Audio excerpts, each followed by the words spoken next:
So what I'm going to do is I'm actually going to lay out the three pieces that I want to talk about today with these videos, and this is just for the future reference for if people want to look at the chat another time. But we're going to start with the first one I'm going to talk about, and that is Night on Bald Mountain by Mussorgsky. That is the first link. So we have that there. The second one I'm going to talk about is actually a piece inside an opera, a scene inside an opera, in the opera Don Giovanni by Mozart. And then finally, we've got the famous Rite of Spring. And this is a longer one, so it's just there for you for a reference, but this is Stravinsky's Rite of Spring. So we'll go in that order, just talking about that. So Big Al, was I correct? I wasn't expecting probably you to guess Don Giovanni. But now that I have those videos posted, I can actually exit that out, have a clear signal with my StreamYard and all of that. So for now, we'll just leave it at the camera. I'm fine with leaving it at the camera. So thank you guys so much for your patience through my technical audio drama. And then actually we'll welcome the chat, and then we'll just talk about we'll just go ahead and talk about the different pieces and why they are scary for this week of Halloween. So happy Halloween in advance. We will not have a stream on Sound Engraver on Halloween night, which falls on a Monday this year. Rather, I will be joining Professor Geek on his channel. And so we will do a live stream on his channel, him and me together. And it will be really fun. We hope to present a little bit of a costume surprise and all of that good stuff. So I will be on Professor Geek's channel next week for Halloween. So I wanted to use the opportunity to talk about scary music for this week, because I think you can celebrate Halloween pretty much all the month of October, but especially the week before. And I wanted to just talk about the music in particular, but also the significance of scary music and the significance of scariness in art, and why everyone, in particular with Christianity, with us Christians, well, I'm a Christian, Professor Geek is a Christian, why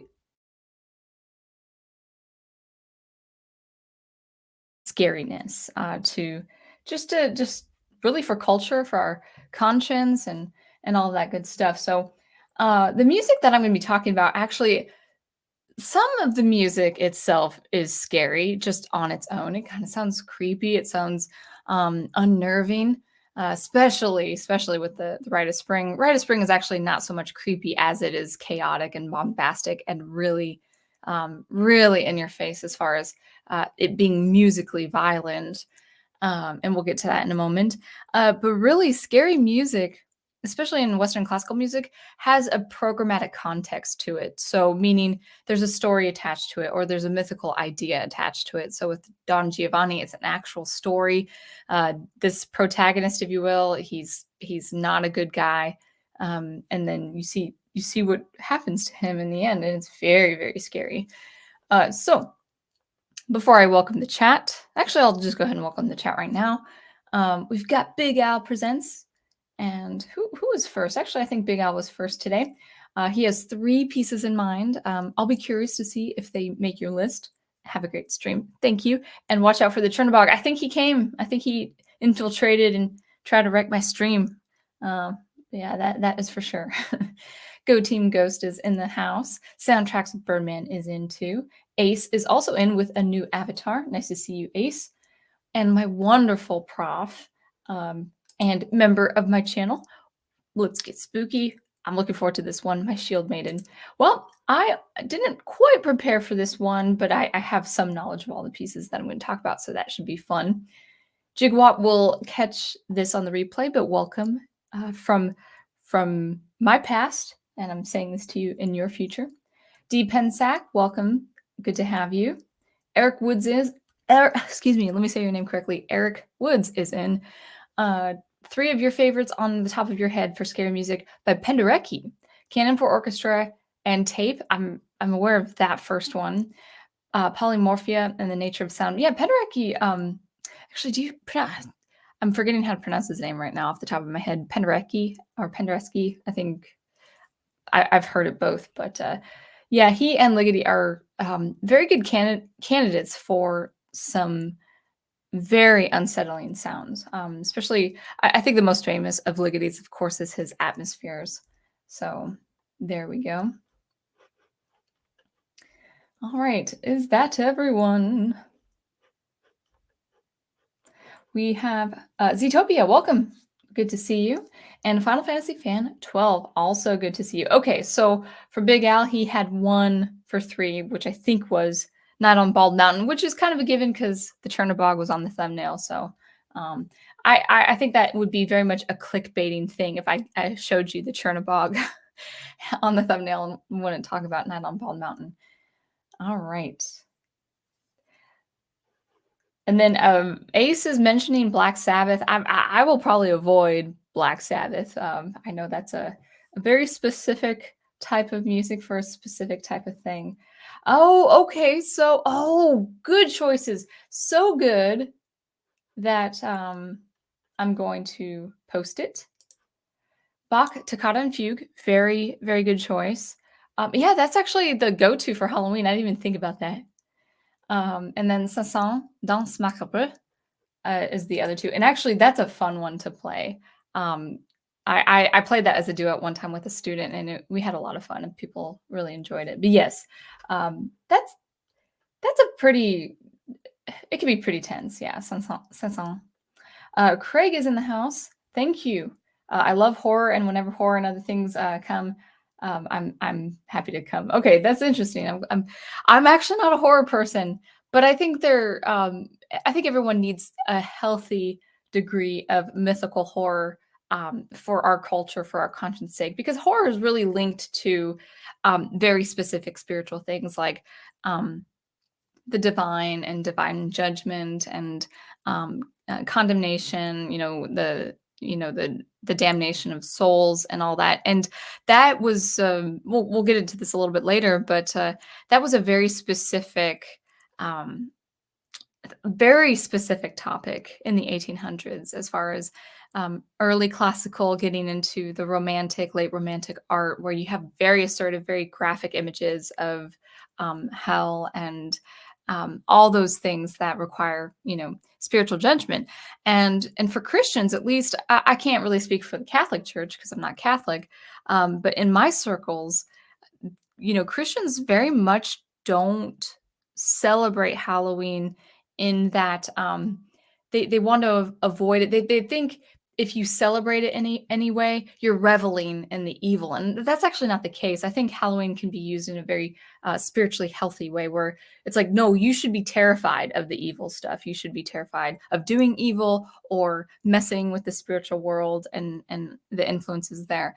For Christians, I'm speaking for Christians, not necessarily to an unbeliever, but I can imagine an unbeliever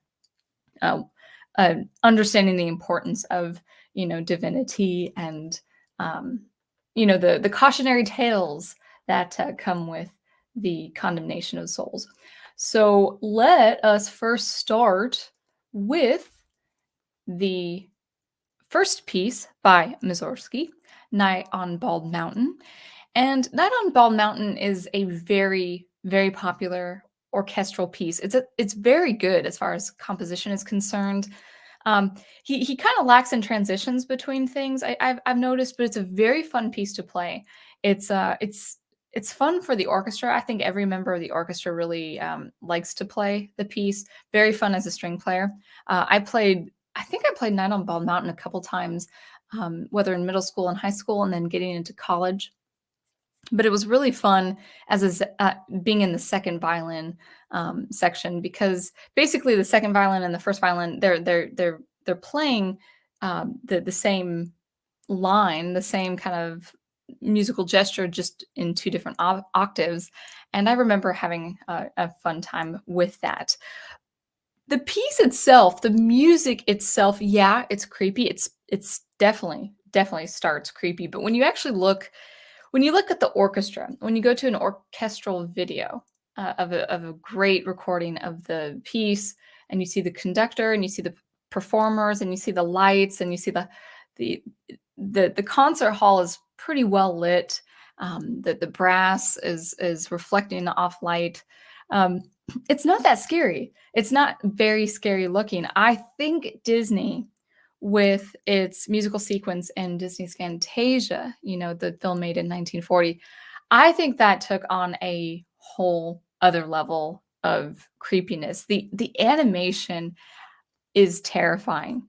It terrified me as a kid, but it also terrifies me watching it. I actually decided just to look at the orchestra instead instead of the animation sequence because the color palette, the way the spirits move, and all of that, it just makes it quite terrifying. And now, even though it's not on its own a completely terrifying piece, Night on Bald Mountain has its programmatic um, idea. You've got, I think the program, I forgot to check, or actually, rather, I didn't have time to check, but I think the program behind Night on Bald Mountain is actually where the witches and the people who practice witchcraft, they celebrate the beheading of John the Baptist, and so it's a very dark connotation. It's evil, reveling and partying and making fun. Like, it's evil mocking the righteous who have lived and died. It's evil mocking martyrdom, Christian martyrdom.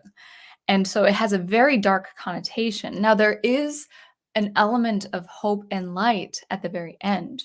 There's a church bell, an Anglican church bell inside the orchestra, inside the piece, a little toward the end, maybe about, I would guess, 2.5 minutes before the end, and it works. It's the commencement of the dawn, and so the evil revelry will subside, and it will be very, very good.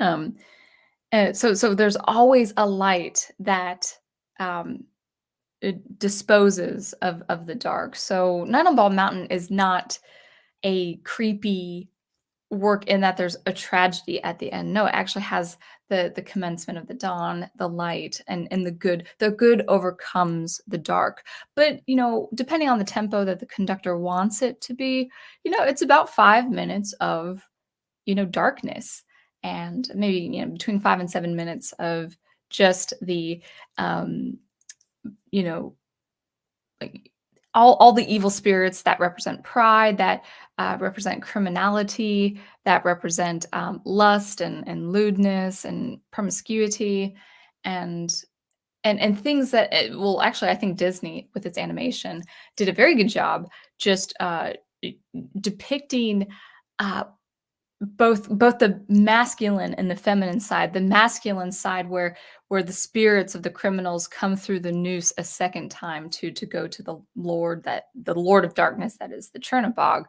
And then the fire nymphs, the nymphs that, it is suggested that they are nude. Even in their flame, it's suggested that they're naked, maybe as a course of action by their own agency, that they want to portray their sexuality, or it's maybe flames, and women in flames is a very much an enticement to sin for the masculine psychology. So it's supposed to represent the not just the diabolical, but the actual evilness of human nature, with of course the seven deadly sins involved. So very symbolic, and that alone with the animation sequence makes that piece, I think, pretty terrifying. I will admit I'm not a person of horror. I don't like horror, because I'm actually a very empathetic, and also I feel things very almost viscerally. Like, I don't want to see the condemning of someone's soul. I can't abide by that. It's just too much for me. That actually crosses the line. I would actually watch a gory battle if I have to, before watching the condemnation of souls.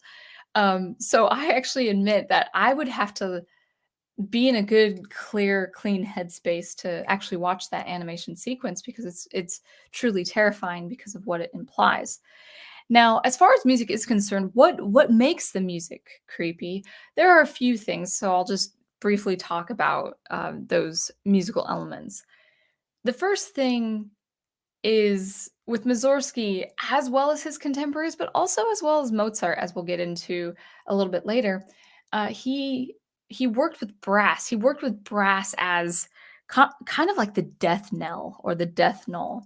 I think it's called death knell. You know, the striking of the bell. Even though I'm talking about brass and not a chime, for instance, but it's the heraldry. It's the message of horror. Like the brass section, when they just blare out those notes, there is a very sinister, sense of triumph. And I think Mussorgsky did that really well.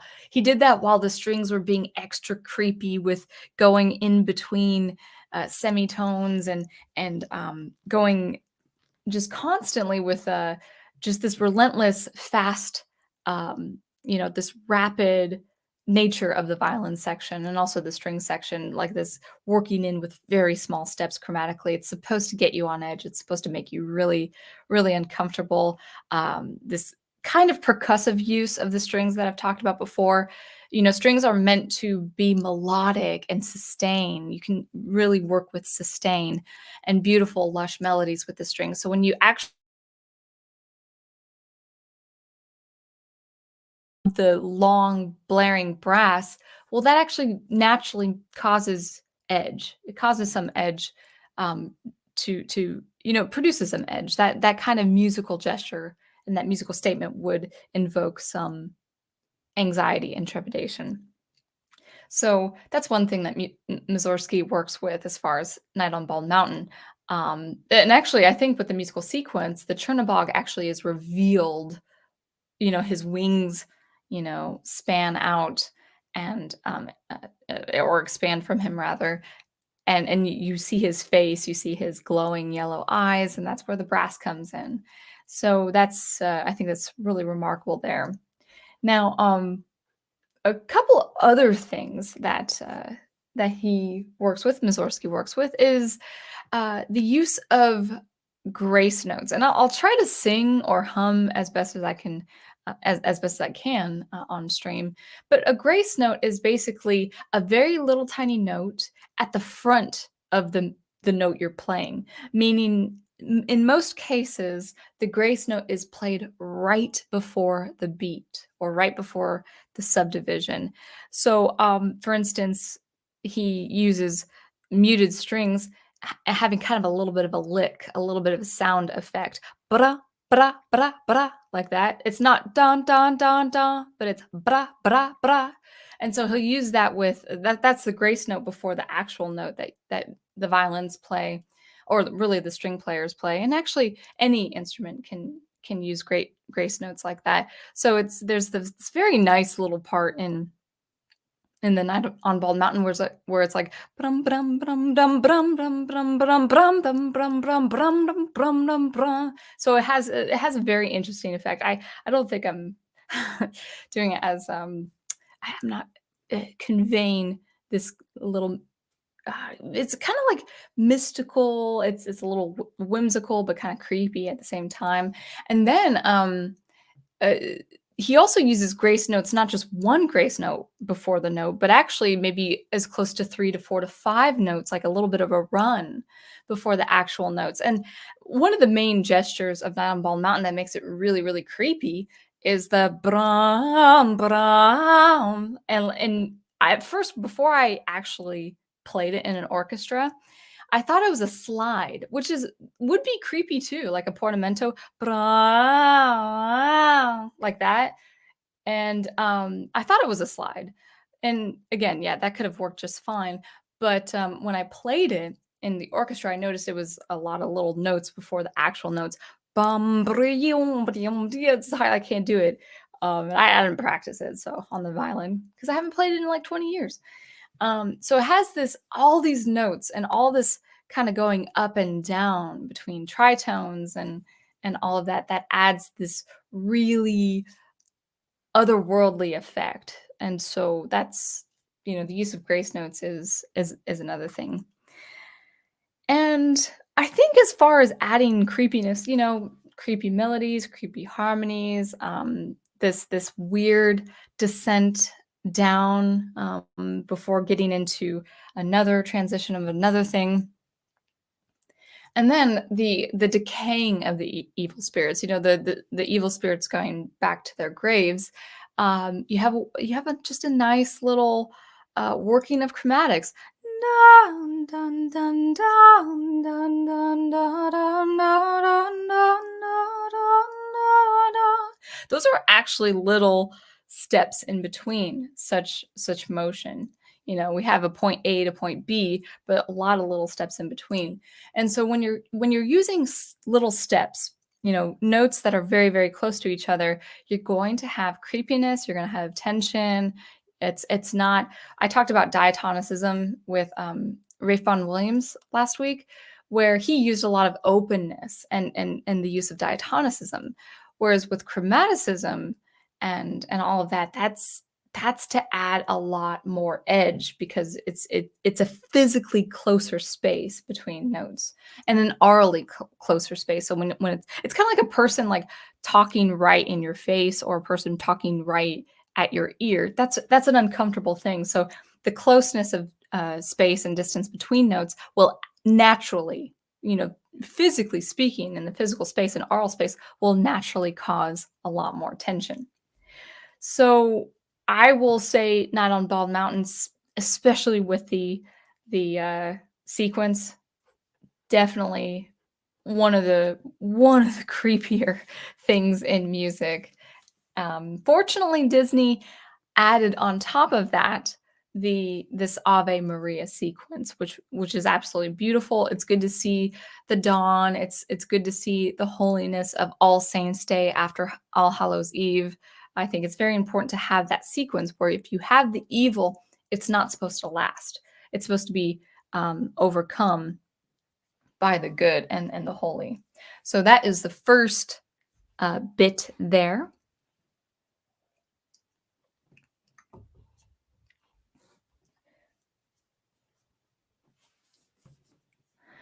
All right.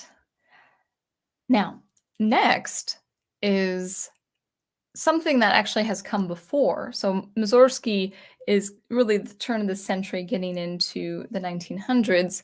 And then Mozart actually is a little bit earlier. Now, Don Giovanni, I didn't even bother to check, but Don Giovanni is really after kind of, I think he, it, I don't know when exactly Don Giovanni, the opera was composed, but it was getting into the main classical period, just probably if not at the Rococo period, probably right at the start in the 19 or not 19, excuse me, in the 1830s, maybe even before. Actually, it's going to bother me. I think the date is important, so I'm just going to go ahead and look it up.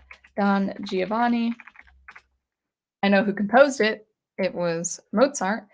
And it doesn't have the exact date. It says 17th century.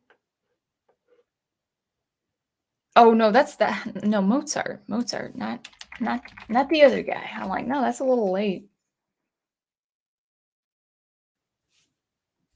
All right, well, let's see what it says, because that's just gonna bother me.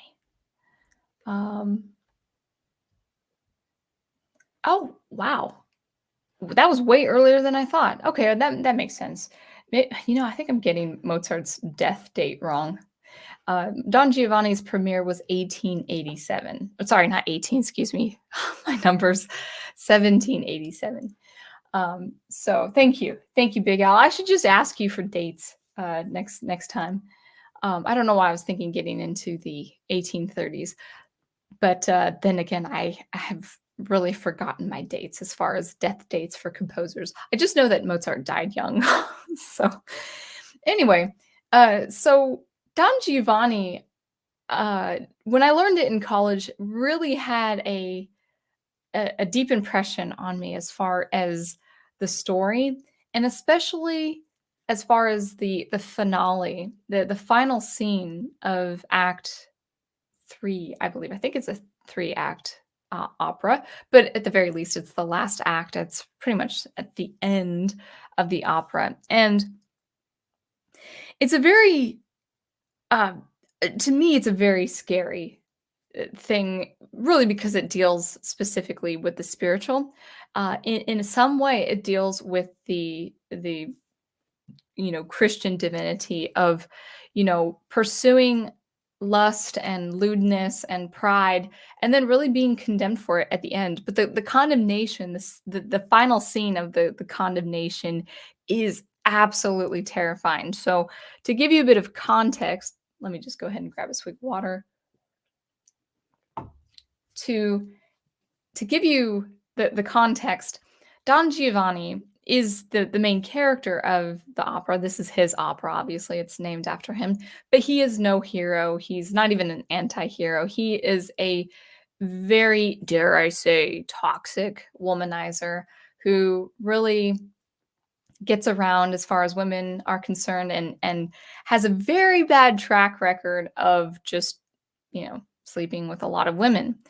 And he at the very start of the opera, he is chased out of this, I think he's chased out of a garden, or, some sort of, uh, estate, by this woman who had been married, but she apparently had this fling. I'm not actually sure what the context of the story is, but, I think she is married, and she is trying to, nab him, trying to bring him to justice because he's masked. He's not recognized.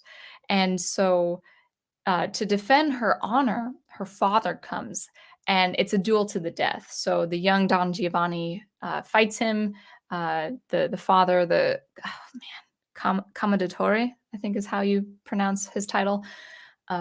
He is slain. He falls, and, he Don Giovanni flees. He escapes. And so this, I think Donna Anna, I think is her name. She goes to her husband. He wants to defend her honor and avenge his father's or her father's death. And so they try to hunt this guy down. Who is this guy? And all throughout the opera, it's just basically Don Giovanni, flirting with women, trying to even be a wedding crasher and flirt with the bride. He has no, reserve. He has no limits. He is unabashed in his very sinful lifestyle. And he's also very proud. He's a coward. He doesn't own his actions. He always flees the scene. He runs away. And so that's part of the scenes where he's there and then he goes. And very much like a jilted lover would expect with someone so, promiscuous. And so there's at one point toward the end of the opera, they've got all these people so enraged by his actions, trying to come after him, and then he's kind of hiding in the garden with his servant, his lackey, who doesn't like him either. He doesn't like Don Giovanni, and they're at a graveyard, because graveyards are scary. It has to be a very tense, dramatic moment, and uh, the Commendatore, I think is how you pronounce his name. The statue, the full scale bust of the statue, of him, commemorating who he was in his life and death, comes to life. The statue comes to life and warns Don Giovanni of the doom that can come upon him. And Don Giovanni, what does he do? Well, his servant is freaked out. This is terrifying to the servant. Obviously, it would be terrifying to me too. But Don Giovanni's so proudful. He's full of pride. He laughs and say, "Hey, I have something better. Why don't you come to my house? I'll invite you to dinner." To which the statue replies, "I will come." And then Don Giovanni leaves. He's still laughing. He's not thinking much of it. I don't know why. That's got to be a lot of pride to not be shaken by this not just the reanimation of a statue, but also that the statue is saying, "Yes, I will come to your home for dinner." And of course, dinner is at night, so Don Giovanni is at his home, and there's one woman who begs. She I think she even left her newly wedded husband, saying, "I love you. Just be a good man." And he scoffs at her and just laughs, and she goes away crying. She's heartbroken, and then when she leaves, she screams off stage because the statue has come, and he says, "I have come to accept your invitation, but I want you to dine with me," which means, of course, what's the invitation? It's the invitation to death. It's the invitation to eternal life.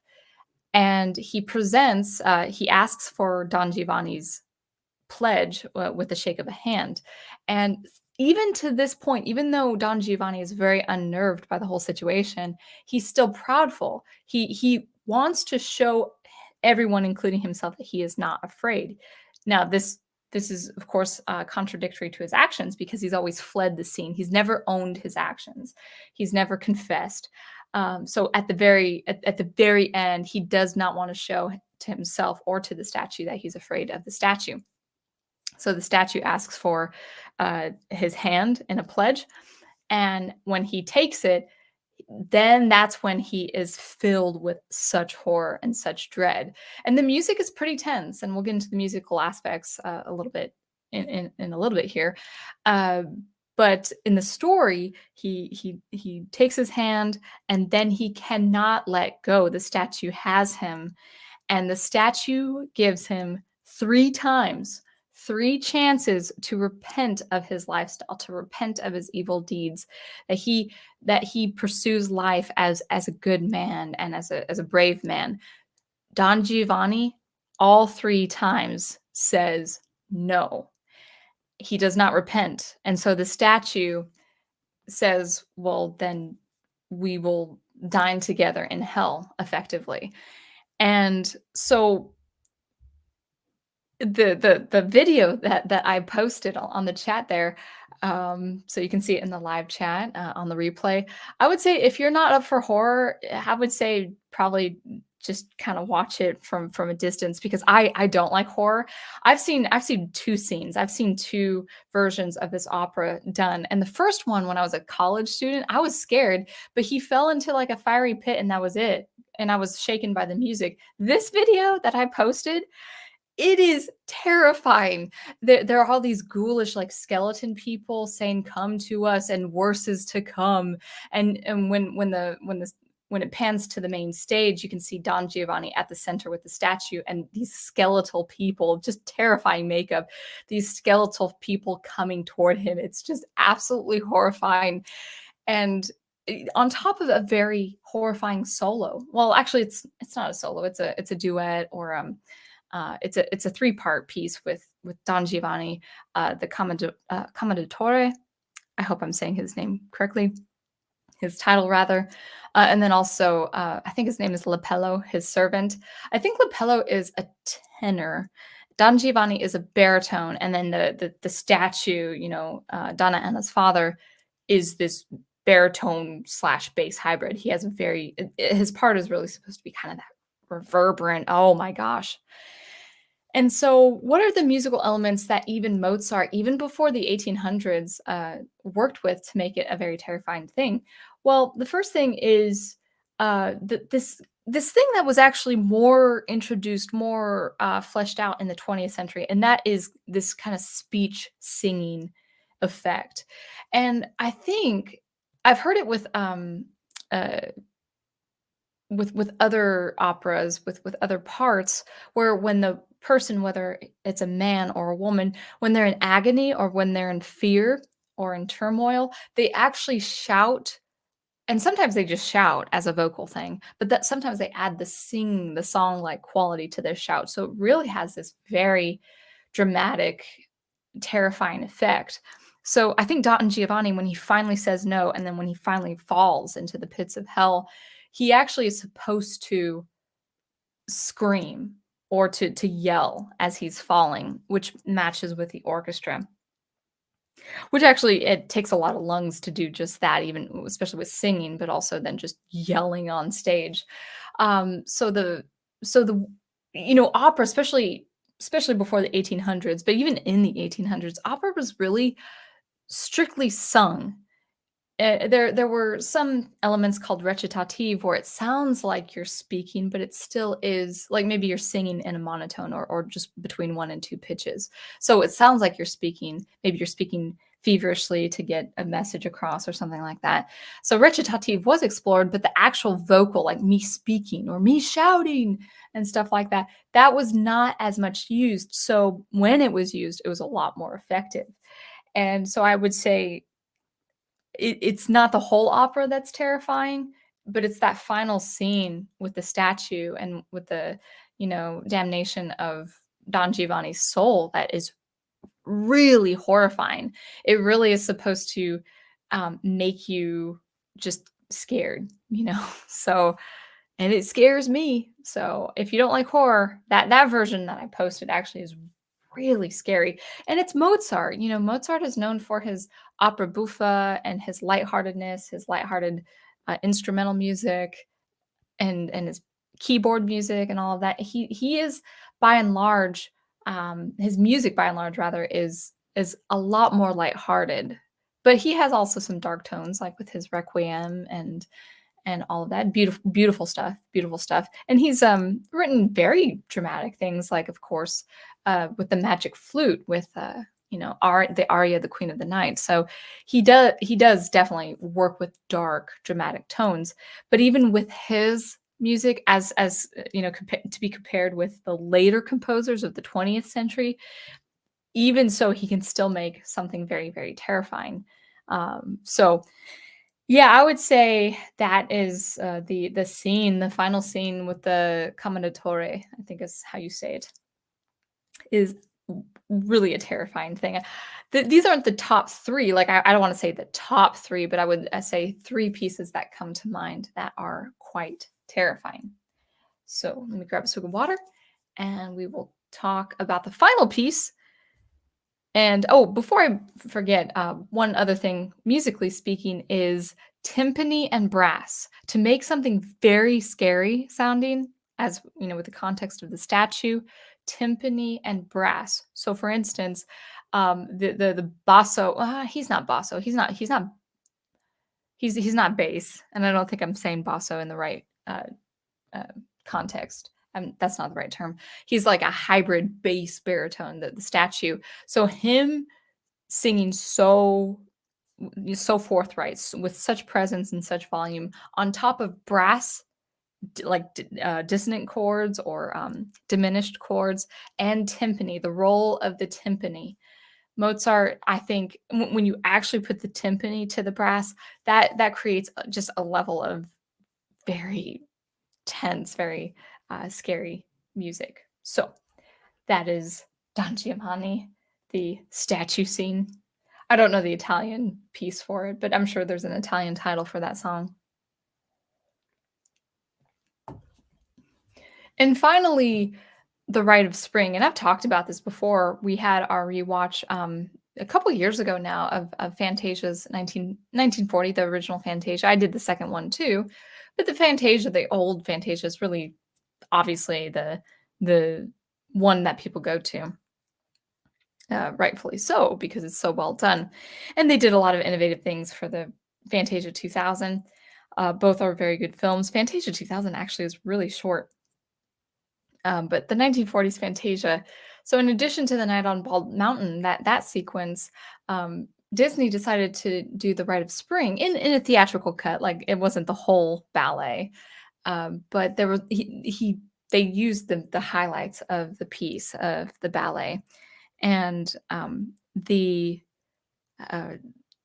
the animation sequence was out in space and then going into the very old world of the dinosaurs, and a lot of it, I mean, even with the dinosaur depiction and the survival and the evolution and the wiping out of the dinosaurs at the end, it very, very disconcerting. I mean, it's just like it's just the instruments used, the way it's used, it should get you on the edge of your seat. And actually, even John Williams used a lot of Stravinsky influence for his different scenes with Tatooine, with New Hope. Uh, but the I would say the Rite of Spring by itself is a terrifying piece. It's really meant to just have you almost gnash your teeth. It's supposed to be chaotic. It's supposed to be disorderly. And I think with the dinosaur sequence, I think with the color palette and how the dinosaurs were starving to death and thirsting, they're dying of thirst. It's so sad. It's so dramatic. I mean, it traumatized me as a kid, and then the changing landscapes and the volcanic activities. I mean, Disney did a very good job of making, just plaguing this, bringing this to be a very scary memory of my childhood. It's very scary. But the program of the Rite of Spring, in addition to the music being unsettling as it is, the program of the music is very terrifying. And we get away from the Christian divinity and judgment, the divine judgment from Don Giovanni, and then also Night on Bald Mountain. And now we're getting into the more pagan influences. And I'm not sure if this was an actual, country ritual. Well, I would say if it is, that's pretty bad. I think this was more of a um, not a ritual, but a myth, a pagan myth that could have been highly influenced by Russian influences. I'm not sure. Stravinsky was Russian, and I think this ballet premiered. Gosh, I think it premiered in France. But what was I going to say? The ballet program, in addition to this music being very unsettling, very just get you on edge, the program is very much a pagan one. So I'll give the story a little bit of context, the program, the programmatic music, a little bit of context before I get into more of the musical elements, and then we will get into the chat, going back to the chat. But the Rite of Spring was a momentous time in music history. When it premiered, it caused an absolute riot of protests. The spectators of the highbrow, high class art. They were very, very much offended. Some of the composers, Stravinsky's contemporaries, they liked it. Some maybe thought it was too much, very, very unconventional. But there was actually arrests following the premiere because people actually started chucking stuff and getting into fights and stuff. The music and the ballet I think was the final nail in the coffin when the dancers came out, because we'll get into it, the specifics, but the ballet was very unconventional. We'll talk about that in a little bit. But it caused a riot. The actual orchestra caused a riot. Now, I had heard that it was it was a 100-piece orchestra stuffed in a pit, like because orchestras play in the pit for ballets and operas and all that. So that alone was unconventional. But well, I meant to start with the story, so I'll start with the story. Then we'll get into why people were rioting. The story basically is kind of a pagan ritual. It's the commencement of spring, so the Rite of Spring, Rite. So the Rite of Spring, and it was basically the commencement of spring after a long winter's thaw. So if we're talking about Russian influences here, obviously the cold is going to be long lasting. So the importance of spring is significant to the people, significant to the tribal people, and they're wanting to pretty much ingratiate themselves to the earth, and to the god of spring. Now, I think there's one part of it where there are virgin girls and there are hunters of the tribe that actually hunt the girls, and they don't slaughter the girls. They capture the girls and kind of drag them, and it's very assertive first night of spring, the virgin girls are in a circle. It's very eerie. It's just so eerie. And they're kind of dancing in one accord. And then the girl that falls out of the circle is the girl to be sacrificed to the god of spring. And the way she is sacrificed after the elders partake of the ritual is that she dances to the death. So basically, this ballet is conveying this girl dancing to exhaustion. It's just really horrifying. Basically, the heart is supposed to kind of rupture out of the chest, and then she passes out and snaps her neck and all of that. And then thus that pleases the god of spring, so that they have a good year of fruit and vegetation and stuff like that. I would rather live in a barren land. I'd rather live in the badlands of South Dakota before ever being in a community that does, that practices virgin sacrifice or any sacrifice. So that's the program of the ballet. It's this very, very long, drawn out dawning of the new spring. We've got some tribal warriors and hunters, and then virgin children, female children, also elders, and finally just the kind of the depicted character of the god of spring. I don't think he's actually depicted as a person. I think it's more part of the scenery. And basically, musically speaking, what causes this to be so disconcerting is there's no real conventional melody. Everything is supposed to mimic the chaos of nature. So at the very, very beginning, you don't have any rhythm. You don't, yeah, obviously there are meters in the score and stuff, but the audience can't see or they can't hear effectively any rhythm. It's supposed to be the meandering humming of the nature, like birds and wildlife, other forms of wildlife, and just rivers running. It's supposed to be kind of a cacophony that nature would be. Even though when we think of nature and landscapes, we think of more of the order of things, whether divine or otherwise.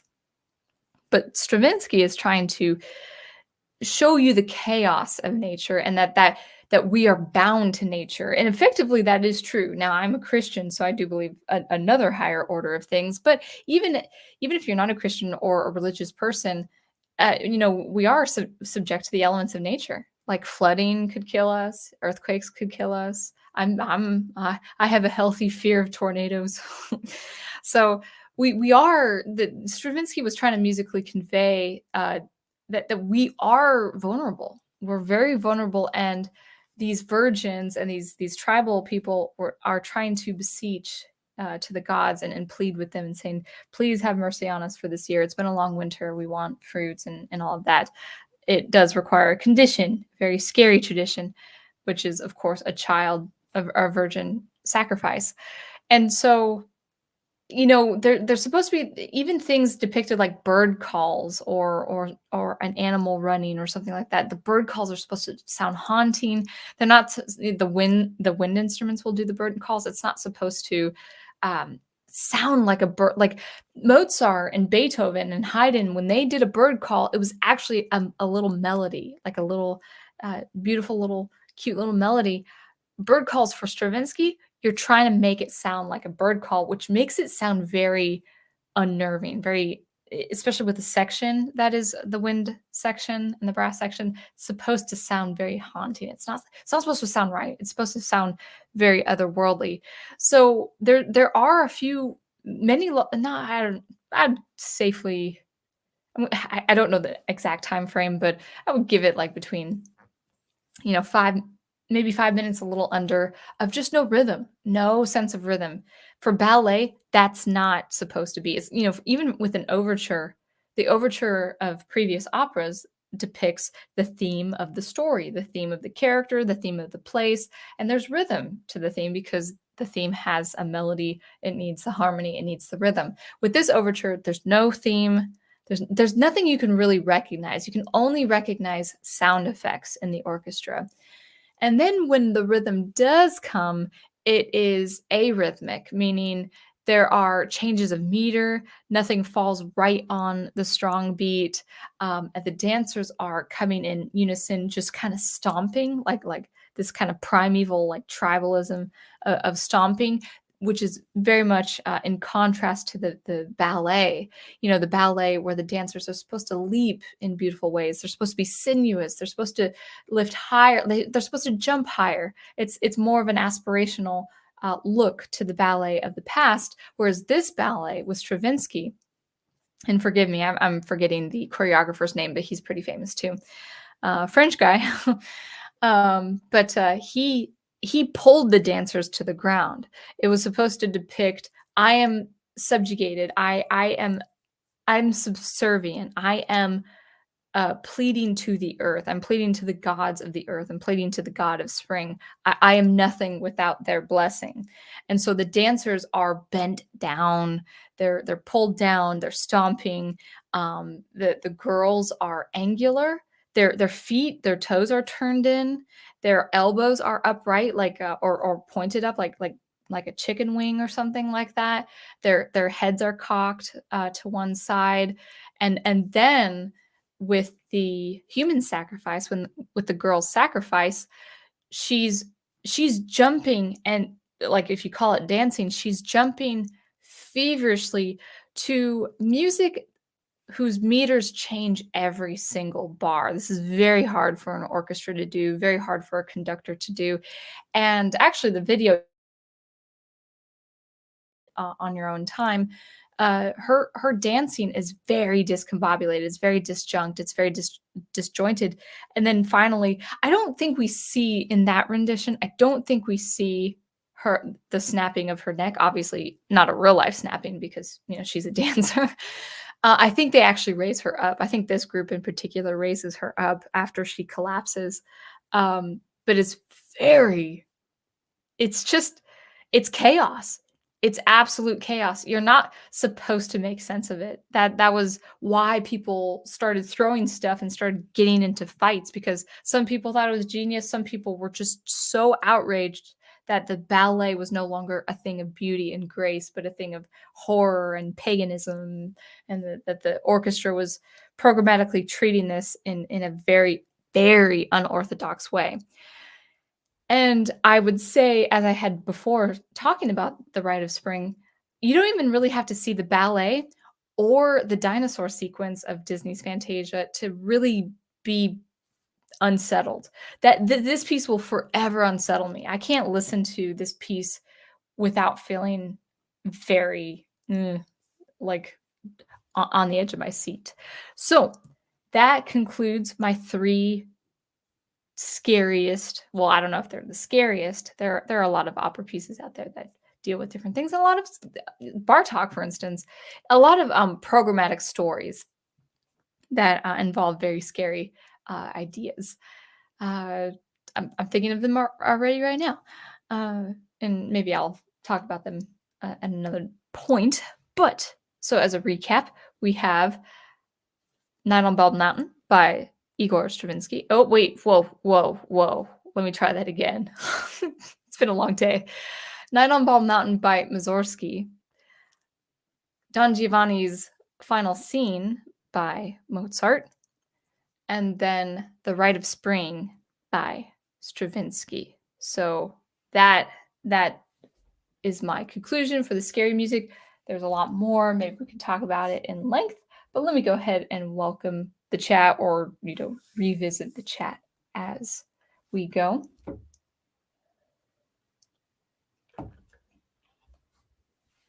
All right. So, Craig, I hope I met your expectations for the scary music. I wish I could be on camera, but I'm just not trusting it. Even talking, I don't know if you guys heard any glitches or anything, but even talking, I saw the signal be very, very finicky.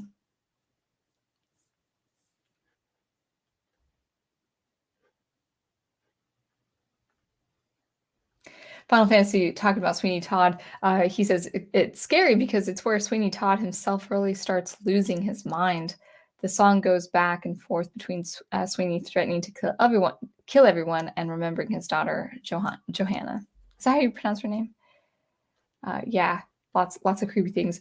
I guess that was the chat. Oh yes, thank you, D Pensac. I was thinking about this just moments ago. Symphony Fantastique always struck me as unnerving.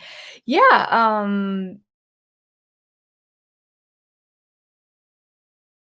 some of these composers they were a little cray cray. Uh, whether the myth of them was uh, exaggerated, I'm not sure, but Symphony Fantastique, I believe it's 5 movements, and it was really um, it's it, the theme goes is the ed fixe, which is the fixed idea, musically speaking. That was definitely explored in the 1800s. Symphonie Fantastique was his ed fixe was a theme, but the program was this woman he was obsessed with. If I remember correctly, he was obsessed with this woman, and maybe they were in a relationship and then it didn't work out. But he has this kind of pastoral take on this woman, that she's lithe and beautiful and lyrical. And then we get into the very scary movements. I can't remember what those movements were. There was one unnerving movement regarding witches, and I think she was like a lead witch, or like there was a grotesque depiction of her in one of the movements, and the use of the oboe and the clarinet is very unnerving. Yeah, so thank you for mentioning Symphonie Fantastique. Berlioz, I think, was obsessed with this girl and wrote a piece about her, but also depicted her in really strange ways. We also have Mussorgsky do pictures at an exhibition where one of the movements is called Catacombs, and that's just brass in your face, just brass, like not even lyrical brass or chordal brass, like in a chorus music, like antiphonal music or antiphonal music, as you would pronounce it to be. It's just blaring brass in your face, and it's yeah, interesting. All right. Oh, Joanna. Thank you. Thank you. All right. Craig says it's very informative as usual. Good, good. The classical piece that heaves my GVs is I don't by Ligeti. If this is Latin, I'm not so good with pronouncing Latin, so we'll put it up. Lux Aeterna.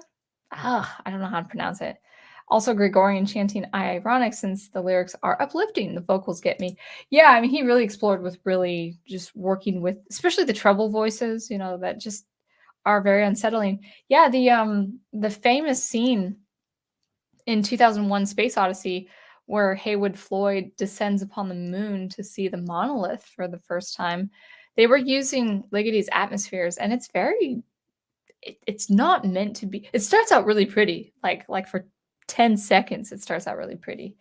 um but yes. Oh, Big Al, that's also a good one. Dies Irae, from Verdi's Requiem. Yeah, anything with voice and anything that has a spiritual significance to it usually is pretty heavy with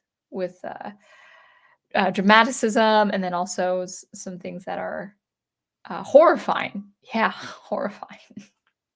Yeah. So, all right. Well, I think that was it. I wish I had a different avatar. I love my R2D2 avatar, but I didn't think I was not going to be on camera, so I didn't prepare for a a ghoulish look. I don't know if I'd do a ghoulish look. Actually, I do have. I should have done this. It's a lot more hopeful though. Let me change the avatar to one of the Fantasia ones. If you guys remember this one, yeah, she was my favorite character of the Beethoven Sixth Pastoral Symphony. I wanted to be her, but she probably would represent a different group of people these days. But no, no. um. Anyway, so what is on the dock for this week? I hope to do something original. I don't have any topics I'd like to do, extra topics for, surprise live streams. I just wanted to get that She-Hulk out of the way. My hopefully final rant. I can't even imagine it being like a penultimate rant because it's just like, yeah, I said what I said. um, so something music related, and next Monday I will be on stream, but I will not be on my channel. I will be on Professor Geek's channel. Of course, Professor Geek, feel free to leave your channel URL. I mean, I know where most of you who follow me and listen to me, you've been at Professor Geek's channel first. But we will have a Halloween special. There's going to be good things to talk about. We should, if all goes well, we should be in costume. So we're just kind of waiting for like the last things to come in. I think maybe they came in today. So that will be fun. I have a character that I'm going to be. So, and he has too. So that's that. So no stream on my channel next week. Will be actually over on Professor Geek's channel next week. Probably same time within the hour mark. That's probably 60 minutes. I think that would be good. Everyone's going to be out probably Halloween, so we're probably not expecting that big a crowd to come, but it is a Monday night as well. So there's that. So I don't know probably look around 10, maybe 10 p.m. Eastern time. That's the hour I'm thinking, because he actually has an online class before my normal streams. And so he might just want a little bit of break, and I'll get ready too. So look to 10 around that time, 10 p.m. on Halloween night. Lots of good things to talk about. So that's that. I feel like I had more to say though. Well, I mean, I can, selfishly plug. I did, as of the 1st of October, it's been a really long month, but a really good month. The 1st of October, my channel became monetized. And I have a couple of tiers for membership. For $1.99 a month, you could just support the channel. Actually, that would just support me just continuing my content, not just with commentary on popular entertainment, but of course, continuing with Logic Pro and electronic music, and hopefully SuperCollider if I can get around to it. It's like now that I've gotten my part-time job, it's like a fight between SuperCollider or just keep composing music. I'm actually right now, it's kind of sad, but I mean, it's good too. I mean, I need to work, I need to make some income and save some money. But I'm at that point where I can't really explore right now. I can't really experiment. I'm at that point where I only have time when I do have time for music. I can only compose. And so most of my time has actually been in Logic Pro rather than SuperCollider. And I thought I was going to start fresh with SuperCollider last November. I started new videos in SuperCollider, and it's been hard to keep up. It's really been hard to keep up with. There's going to be a little bit of a lull with SuperCollider, unfortunately. It'll come back. It'll come back, and maybe it will come back even better. But in any case, you can expect some music.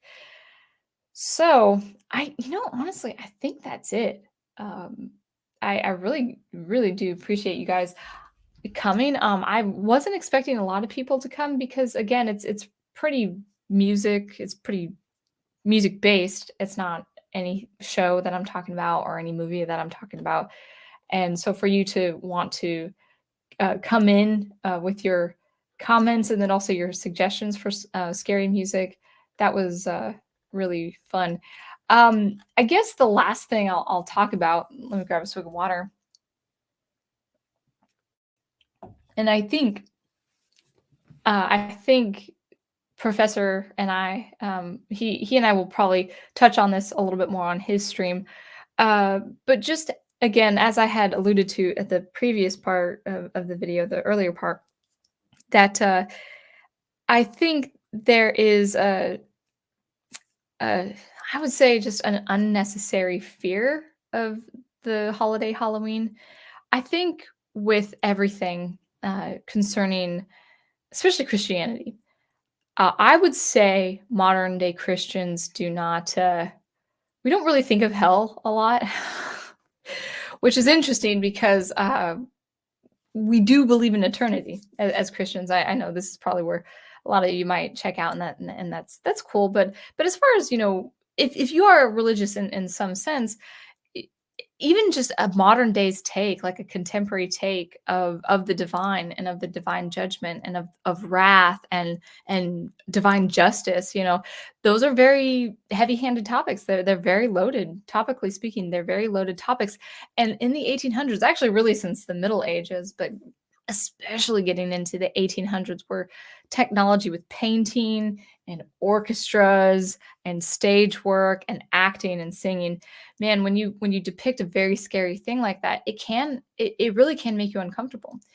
And I think with religious people today, again, I don't speak for the Catholics, but I would say with the Christian community today, we really do avoid uh, we really do avoid even thinking or talking about very like heaven or hell. Now we're comfortable talking about heaven. And it makes sense because like a lot of Christians believe they're going to heaven, which makes sense if they're confessing the faith. But with that, there's kind of this corollary or this relationship, like, well, no, I don't. I just want to focus on heaven. I just want to focus. I mean, even this avatar, for instance, like she's ascending into the sky in a rainbow. A rainbow is a very religious symbol, of God's promise and covenant and mercy and all that. And of course, all of that is important. But Christians really do kind of shirk from the Halloween, the scary, and I think I'm not sure if people mean for this to be so, but I think people unwittingly equate celebrating Halloween with reveling in evil. I think Halloween, and maybe horror stories and films do this very well. I can't watch them myself. It's just too much. It's just too visceral. But I think it's important to see how scary evil is. And I think Halloween is, you know, um, I would say maybe an outlet for that. Again, not indulging in it. Christians shouldn't indulge in it and like reenact things like witchcraft or whatever. Like I'm not against Harry Potter, for instance, but I can see the concern where people would actually practice casting spells. If you're a Christian in a Christian home, it's really advised, like we're advised not to do that with good reason. People who do have that have a healthy respect for the spiritual domain and what we can open ourselves to. That's very Christian, and I don't think we should ignore that. But people who like, I mean, you'll see like in churches and stuff, like, trunk or treat instead of trick or treat.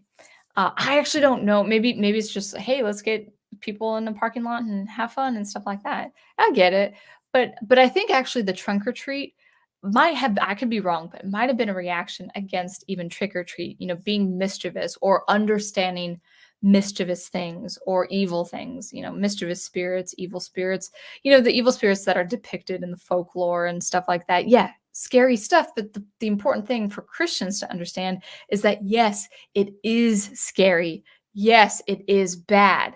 Where I would draw the line is if they make Lucifer sexy. That is not a good thing. That's a very, very bad thing. But understanding how scary evil is, I think with a degree of health, like psychological health, like just being healthy about it and being reasonable about it. I think I think it's important for Christians to consider. I would say it doesn't behoove the Christian to avoid it like they're superstitious. It's not like Christians actually shouldn't be superstitious. That's the thing. So in this week of Halloween, I would say to my Christian friends, my religious friends, that look at the what the holiday stands for. Don't revel in it. Don't indulge in it. Don't indulge in the seven deadly sins. We don't do that. Don't don't be lustful after certain things. Don't be greedy and prideful after certain things. Understand that evil does, unfortunately, in this world, it has its place. We do avoid it or fight it, but it does us no good to be suspicious of it either. So have a healthy respect of the holiday. It leads to All Saints Day. Remember, the evil does not last. The evil is not perpetual. It leads into All Saints Day. And so that is what I would have to say. And we have more comments. So just in a nutshell, the good always triumphs over evil. You're welcome, D. Pensac. Thank you for listening. Craig says, I think that it helps to have an outlet for one's darkness, horror, scary, dark, art of all kinds allows to get that out of our system in a safe way. Yeah, there is something cathartic in the psychology, because we definitely can't stuff the darkness in. Like, the whole point of at least the religious practice is to confess our darkness, to confess our sin and overcome it, provided that we do not indulge. Yeah. It's Final Fantasy fan, that goes into a theological concept. Um, well, good as far as I'm not sure, like, as far as storytelling, I can understand you saying good can't exist without evil, but evil must not prevail. Yeah, that's the thing, is we can't um we actually do not have as human beings, we do not have the most precious grasp of good if we do not if let's see, I forgot how I started that sentence.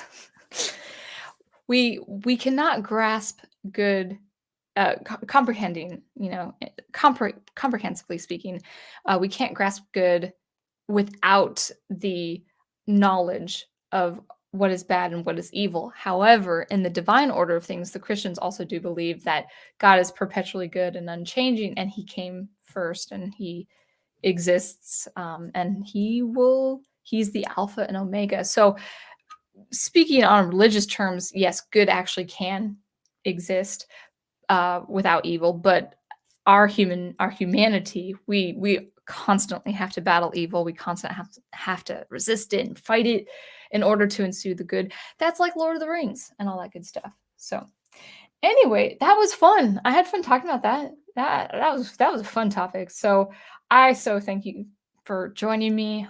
Always, guys, you are the best, and I really do hope you have a fun, safe Halloween, and it won't be over before I see you next on Professor Geek's channel. But until I see you next, keep producing, preserving, and promoting the good art that you love, and I will catch you later. Thank you.